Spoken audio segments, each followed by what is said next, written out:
As-tu déjà senti ton calme t'échapper face à un imprévu?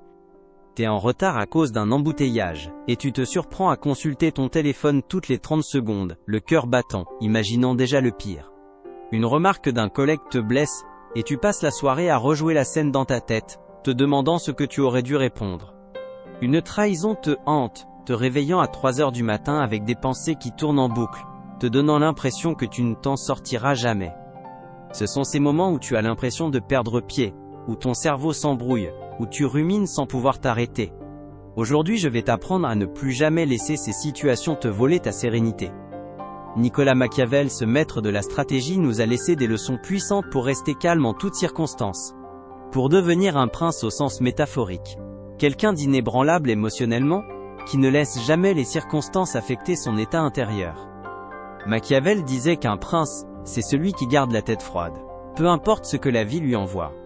Pas celui qui s'énerve, qui rumine, ou qui se laisse dévorer par le stress, mais celui qui reste solide comme un chêne qui plie sous le vent sans jamais se briser. Perdre ton calme, c'est donner aux événements un pouvoir qu'ils n'ont pas. Quand tu te laisses envahir par la frustration ou l'angoisse, tu laisses les circonstances contrôler tes pensées, ton sommeil, ton humeur. Mais en restant calme, tu reprends les rênes. Tu deviens le maître de ton esprit. Si tu es prêt à découvrir comment faire du calme ta plus grande force, reste jusqu'au bout. Ce que je vais partager pourrait changer radicalement ta façon de gérer ce monde imprévisible. Ce n'est pas une promesse de miracle, mais un chemin pour devenir la version de toi qui ne vacille jamais. Pense à un moment récent où tu as perdu ton calme. Un prof ou un patron qui t'a fait un reproche et tu as passé la journée à te justifier dans ta tête. Une discussion avec un ami qui t'a blessé et tu as ruminé ses paroles pendant des heures. Une deadline qui t'a donné l'impression que tout allait s'écrouler. Ton cœur battant, ton cerveau en surchauffe. Qu'est-ce qui s'est réellement passé? Tu as laissé ton esprit s'emballer, ton corps s'est tendu, et tu as peut-être dit ou fait quelque chose que tu regrettes. Un message envoyé trop vite. Une colère qui t'a vidé. Machiavel voyait cela comme une faiblesse stratégique. Non pas parce que tu as des émotions, tout le monde en a, mais parce que tu as laissé ces émotions prendre le volant. Un prince, disait-il, est celui qui reste inébranlable, qui voit le chaos sans s'y perdre, qui choisit ses actions avec une clarté totale, même quand son esprit veut partir en vrille. Cette idée, on la retrouve aussi chez le grand penseur Carl Jung, qui explorait l'âme humaine. Jung parlait de l'ombre, cette partie de nous qui cache nos émotions brutes. La colère, la peur, l'angoisse. Machiavel dirait qu'un prince ne fuit pas son ombre. Il la regarde en face, il la connaît, mais il ne la laisse jamais contrôler son royaume intérieur. En restant calme, tu ne nies pas tes émotions, tu les maîtrises. Alors, comment faire? Voici 5 clés, 5 leçons tirées de la pensée stratégique de Machiavel, pour t'aider à devenir ce prince inébranlable. Première clé, accepte ce que tu ne peux pas changer. Machiavel disait qu'un prince ne gaspille jamais son énergie à se battre contre ce qui est hors de son contrôle. C'est la leçon la plus difficile, mais la plus libératrice. Un embouteillage qui te met en retard. Une remarque injuste d'un collègue. Une erreur passée que tu ne peux pas réparer. Un projet annulé par la direction. Ces choses sont des faits. T'énerver, ruminer ou stresser à leur sujet, c'est comme crier sur la pluie pour qu'elle s'arrête. C'est une dépense d'énergie totalement inutile qui ne fait que t'affaiblir. La véritable force consiste à faire la distinction, comme le conseillaient les stoïciens, entre ce qui dépend de toi et ce qui n'en dépend pas. Ton pouvoir réside uniquement dans la première catégorie. Concentre-toi sur ce que tu peux contrôler. Tes pensées, tes actions, tes réactions. Imagine que tu es coincé dans ce bouchon. Au lieu de maudire les autres conducteurs, tu peux respirer, mettre une musique que tu aimes et te dire « Je ne peux pas changer ce retard, mais je peux choisir de ne pas laisser ça gâcher mon humeur. » Tu reprends le pouvoir. La prochaine fois qu'un imprévu te frappe, pose-toi cette question fondamentale. Puis-je agir là-dessus? Si la réponse est non, alors ton seul travail est de l'accepter. Laisse-le passer. Si ton bus est en retard, utilise ce temps pour lire un article, répondre à un message, ou juste observer le monde autour de toi. Tu transformes un moment de frustration en un moment de présence. C'est la première étape de la forteresse intérieure. Deuxième clé, observe tes émotions sans les suivre. Un prince, selon Machiavel, ne laisse pas ses émotions prendre le contrôle. Il les observe comme un général observe le champ de bataille depuis une colline. Quand la frustration monte, que ton cœur s'accélère, que tu sens la colère te submerger, ton réflexe est de te fondre dans cette émotion. Tu deviens la colère. Tu deviens l'angoisse. C'est une erreur. Tes émotions sont des événements passagers. Elles sont comme des nuages qui traversent le ciel de ton esprit. Le ciel, lui, reste immuable. Tu n'es pas le nuage, tu es le ciel. Machiavel conseillait de prendre du recul, de voir ses émotions comme un spectacle. Carl Jung parlait de devenir conscient de soi, de nommer la colère, le stress ou la peur, sans se laisser emporter. Un prince est celui qui regarde son esprit comme un spectateur, pas comme un acteur. Comment faire, concrètement? Quand tu sens l'émotion monter, fais une pause immédiate. Prends 3 respirations lentes et profondes en utilisant la technique 4-7-8. Inspire pendant 4 secondes, retiens ton souffle 7 secondes, expire lentement par la bouche pendant 8 secondes. Cette technique n'est pas un gadget. Elle active ton système nerveux parasympathique, forçant ton corps à se calmer physiologiquement. Cette pause te donne une fenêtre cruciale pour observer ce que tu ressens sans te laisser dévorer.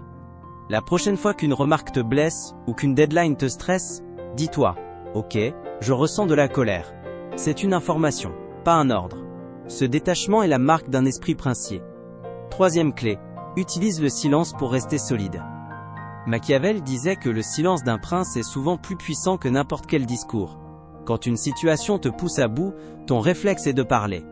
Te défendre, te justifier, argumenter. C'est une perte de pouvoir. Le silence est une arme de calme et d'autorité. Imagine un collègue qui te critique devant tout le monde. L'envie de répliquer est brûlante. Au lieu de ça, tu te tais. Tu le regardes calmement, sans expression particulière. Ce silence soudain crée un vide. Ton agresseur, qui s'attendait à un combat, se retrouve seul sur scène, ses paroles résonnant dans le vide. Il se sent mal à l'aise, et souvent, il se sent obligé de parler encore, de surexpliquer, et c'est là qu'il commence à paraître faible et agité. Ton silence lui a communiqué, tes paroles n'ont pas le pouvoir de m'atteindre. En ne réagissant pas aux provocations, tu restes centré. La prochaine fois qu'une conversation s'envenime ou qu'une critique t'est lancée, au lieu de répondre du tac au tac, compte jusqu'à 10 dans ta tête. Laisse le moment s'étirer. Tu verras que la situation commence souvent à se désamorcer d'elle-même.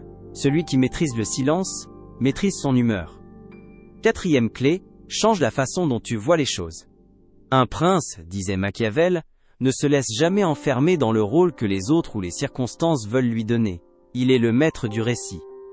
Quand un événement te perturbe, ne te laisse pas piéger dans la spirale de la frustration. Change l'histoire que tu te racontes. Si ton patron te reproche un retard, au lieu de ruminer sur la critique, transforme-la en une opportunité. Ne te justifie pas. Dis plutôt « compris ». Comment pouvons-nous mieux nous organiser à l'avenir pour que cela ne se reproduise plus? Tu passes du rôle de l'accusé à celui du solutionneur proactif.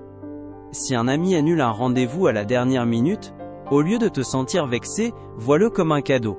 Super, j'ai 1 heure de libre que je n'attendais pas.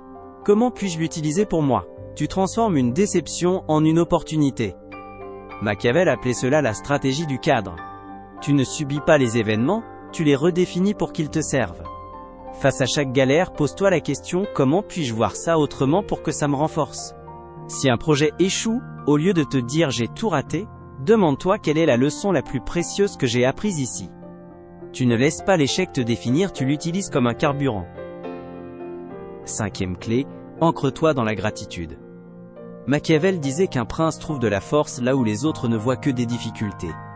Quand tout semble aller mal, quand tu as l'impression que le monde s'acharne, il est facile de sombrer. La gratitude est l'antidote le plus puissant à la négativité.